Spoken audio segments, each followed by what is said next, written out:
ಮುಲ್ಲಾನಿಗೂ neat ಎಕ್ಸಾಮ್ಗೂ ಏನ್ ಸಂಬಂಧ? ಎದೆ ಸೀಳಿದ್ರೆ 3 ಅಕ್ಷರ ಬರಲ್ಲ. ಯಾವನೋ ಮುಲ್ಲ ಎದೆ ಸೀಳಿದ್ರೆ 3 ಅಕ್ಷರ ಬರಲ್ಲ. ಯಾರಿಗೆ ಹೇಳ್ತಿದ್ರಿ ಸಿ ಟಿ ರವಿ ಅವರೇ? ಸಾಕ್ಷರತೆಯ ಪ್ರಮಾಣ, literacy rate, recent available data ಏನ್ ಗೊತ್ತಾ? 2011 ಸೆನ್ಸಸ್ ಡೇಟಾ, ಕೇಂದ್ರ ಸರ್ಕಾರದ ವೆಬ್ಸೈಟ್ ಇಂದ ತೆಗೆದಿರೋ ಡೇಟಾ ಇದ್ ನಾನು.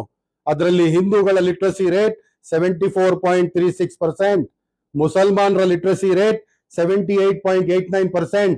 ನಿಮ್ಮಿಂದ 4.5% ಜಾಸ್ತಿ ಇದೀವಿ ನಾವು. ಯಾರಿಗೆ ಹೇಳ್ತಿದ್ರೆ ಎದೆ ಹೇಳಿದ್ರೆ 3 ಅಕ್ಷರ ಇಲ್ಲ ಅಂತ ಹೇಳ್ಬಿಟ್ಟು? ಇದೇ ಬೆಂಗಳೂರು ನಗರದಲ್ಲಿ ಡೈರಿ ಸರ್ಕಲ್ ಪಕ್ಕದಲ್ಲಿ ಹೊಸೂರು ರೋಡ್ ಮೇಲೆ ಕಿದ್ವಾಯ್ ಹಾಸ್ಪಿಟಲ್ ಇದೆ ಅಲ್ಲ, ಕಿದ್ವಾಯ್ ಇನ್ಸ್ಟಿಟ್ಯೂಟ್ ಆಫ್ ಆನ್ಕಾಲಜಿ ಅಂತ. ಆ ಕಿದ್ವಾಯ್ ಯಾರು? ನಿಮ್ ಚಿಕ್ಕಪ್ಪನ ಇಲ್ಲ ನಿಮ್ ದೊಡ್ಡಪ್ಪನ? 1973 ಅಲ್ಲಿ ಆ ಪುಣ್ಯಾತ್ಮ ಈ ಕ್ಯಾನ್ಸರ್ ರೋಗಿಗಳಿಗೋಸ್ಕರ ಅಂತ ಹೇಳ್ಬಿಟ್ಟು ಅವರು ಕೊಟ್ಟ ದೇಣಿಗೆ ಆ ಜಮೀನು. ಅದ್ರ ಜೊತೆ 1 ಲಕ್ಷ ರೂಪಾಯಿ ಕೊಟ್ರು. Radiotherapy machines, cancer machines, equipments ಎಲ್ಲಾ ತಗೊಂಡು ಒಂದು ಆಸ್ಪತ್ರೆ ಓಪನ್ ಆಗ್ಲಿ ಕ್ಯಾನ್ಸರ್ದು ಅಂತ ಹೇಳ್ಬಿಟ್ಟು. ಇವತ್ತಿನ ತಾರೀಕಿಗೂ 1800 ಜನ ಪ್ರತಿದಿನ ಔಟ್ ಪೇಷಂಟ್ ಡಿಪಾರ್ಟ್ಮೆಂಟ್ ಅಲ್ಲಿ ಟ್ರೀಟ್ಮೆಂಟ್ ತಗೊಳ್ತಿದ್ದಾರೆ. ವರ್ಷಕ್ಕೆ 7 ಲಕ್ಷ ಜನ ಕ್ಯಾನ್ಸರ್ ಟ್ರೀಟ್ಮೆಂಟ್ ಪಡಿತಿದ್ದಾರೆ. ಆ ಹಾಸ್ಪಿಟಲ್ ಕೊಟ್ಟದ್ದು ಒಬ್ಬ ಮುಸಲ್ಮಾನ.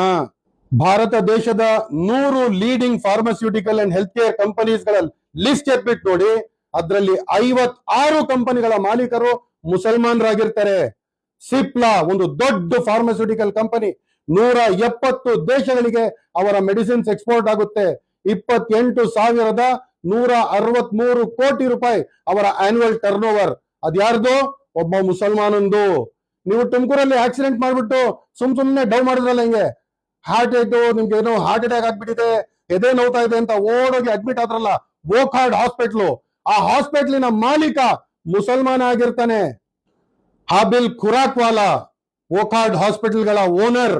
ಅವನ ವಾರ್ಷಿಕ ಟರ್ನ್ ಓವರ್ 3,380 ಕೋಟಿ ರೂಪಾಯಿ. ಹಮ್ದರ್ದ್ ಪ್ರಪಂಚದಲ್ಲೇ ಅತಿ ದೊಡ್ಡ ಯುನಾನಿ ಮೆಡಿಸಿನ್ ಕಂಪನಿ. 75 ದೇಶಗಳಿಗೆ ಅವರು ತಯಾರಿಸುವ ಔಷಧಿಗಳು ಭಾರತ ದೇಶದಿಂದ ಎಕ್ಸ್ಪೋರ್ಟ್ ಆಗ್ತವೆ. ಅದರ ಓನರ್ ಹಕೀಮ್ ಅಬ್ದುಲ್ ಹಮೀದ್, ಮುಸಲ್ಮಾನ. ಆಸ್ಟರ್ ಡಿಎಂ ಹೆಲ್ತ್ ಕೇರ್ 68,000 ಕೋಟಿ ರೂಪಾಯಿ ಮೌಲ್ಯದ ಒಂದು ದೊಡ್ಡ health care company Aster DM health care.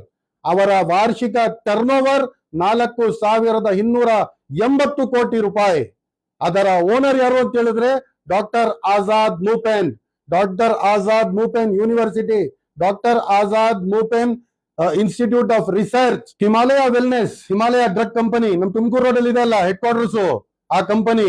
ವಾರ್ಷಿಕ ಟರ್ನ್ ಓವರ್ 9,000 ಕೋಟಿ. 106 ದೇಶಗಳಿಗೆ ಇವರು ತಯಾರಿಸುವ ಔಷಧಿಗಳು ಎಕ್ಸ್ಪೋರ್ಟ್ ಆಗ್ತವೆ. ಪ್ರಪಂಚದಲ್ಲಿ 4 ಲಕ್ಷ ಡಾಕ್ಟರ್ಗಳು ಇವರ ಔಷಧಿಗಳನ್ನ ಪ್ರಿಸ್ಕ್ರೈಬ್ ಮಾಡ್ತಾರೆ. ಈ ಕಂಪನಿಯ ಓನರ್ ಡಾಕ್ಟರ್ ಎಂ ಮನಾಲ್, ಒಬ್ಬ ಮುಸಲ್ಮಾನ. ಈ ತರದ ಒಂದು ದೊಡ್ಡ ಲಿಸ್ಟ್ ಇದೆ. ನಾನು ನಿಮ್ ಮುಂದೆ ಇಡ್ತಿರೋದು ಯಾವ್ದು ಅಂತ ಹೇಳಿದ್ರೆ ವಾರ್ಷಿಕ turnover at least minimum 1,000 ಕೋಟಿ ಇರಬೇಕು. Shahnaz Husain Group, Shahnaz Husain herbal beauty products. ಪ್ರಪಂಚದ 138 ದೇಶಗಳಿಗೆ ಇವರ ಪ್ರಾಡಕ್ಟ್ಸ್ ಎಕ್ಸ್ಪೋರ್ಟ್ ಆಗುತ್ತೆ. ಇಡೀ ಪ್ರಪಂಚದಲ್ಲಿ ಇವರದು 1,50,000 ರಿಟೇಲ್ ಸ್ಟೋರ್ಸ್ ಇದೆ. Number 1 liver transplant surgeon, Rela Institute of Liver Transplant Chennai. ಅದರ owner doctor Mohammed Rela 5,000 liver transplant surgeries ಗಳನ್ನ ಮಾಡಿ ಒಂದು ವಿಶ್ವದಲ್ಲೇ ಉನ್ನತ ಹೆಸರನ್ನ ಗಳಿಸಿರುವ ಡಾಕ್ಟರ್ ಮೊಹಮ್ಮದ್ ರೇಲಾ 5 ದಿನದ ಚಿಕ್ಕ ಮಗುವಿನ ಲಿವರ್ ಟ್ರಾನ್ಸ್ಪ್ಲಾಂಟ್ ಮಾಡಿ ಗಿನೆಸ್ ಬುಕ್ ಆಫ್ ವರ್ಲ್ಡ್ ರೆಕಾರ್ಡ್ಸ್ ಅಲ್ಲಿ ತಮ್ಮ ಹೆಸರನ್ನ ದಾಖಲಿಸಿರ್ತಾರೆ. ಇವರನ್ನ ಭಾರತ ಸರ್ಕಾರ ಕರೆದು ಅವಾರ್ಡ್ ಅನ್ನು ಕೊಟ್ಟಿರುತ್ತೆ. ಈ ಡಾಕ್ಟರ್ ಬಂದ್ಬಿಟ್ಟು ಲಿವರ್ ಟ್ರಾನ್ಸ್ಪ್ಲಾಂಟ್ ಸರ್ಜರೀಸ್ ಅಲ್ಲಿ ನಂಬರ್ 1 ಡಾಕ್ಟರ್. ಇದೇ ನಮ್ಮ ವೈಟ್ ಫೀಲ್ಡ್ ಅಲ್ಲಿ ಸಕರಾ ವರ್ಲ್ಡ್ ಹಾಸ್ಪಿಟಲ್ ಇದೆ ಅಲ್ಲ, ಅಲ್ಲಿ doctor Adil Sadiq 12,000 cardiac surgeries ಮತ್ತೆ ವ್ಯಾಸ್ಕ್ಯುಲರ್ ಸರ್ಜರೀಸ್ ಅನ್ನ ಮಾಡಿ ಒಂದು ದೊಡ್ಡ ಹೆಸರನ್ನ ಗಳಿಸಿರ್ತಾರೆ.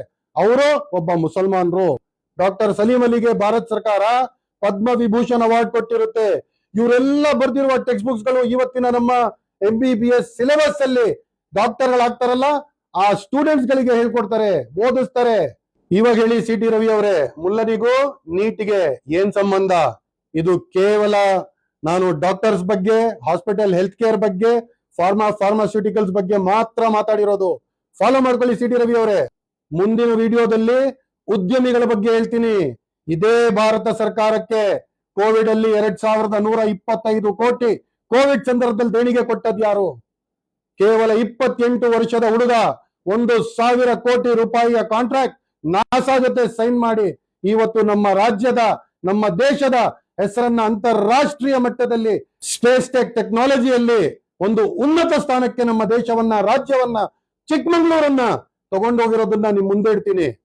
ಎಚ್ಚರಿಕೆ ಕೊಡ್ತಾ ಇದ್ದೀನಿ ಸಿ.ಟಿ. ರವಿ ಅವರೇ, ಮುಂದಕ್ಕೆ ಮುಸಲ್ಮಾನರ ಬಗ್ಗೆ ಮಾತಾಡುವಾಗ ಹುಷಾರ್, ಇಲ್ಲಾಂದ್ರೆ ನಿಮ್ ಚಡ್ಡಿಯಲ್ಲಿ ತಗೊಂಬಂದು ಕಾಕ್ರೋಚ್ ಬಿಡ್ಬೇಕಾಗುತ್ತೆ.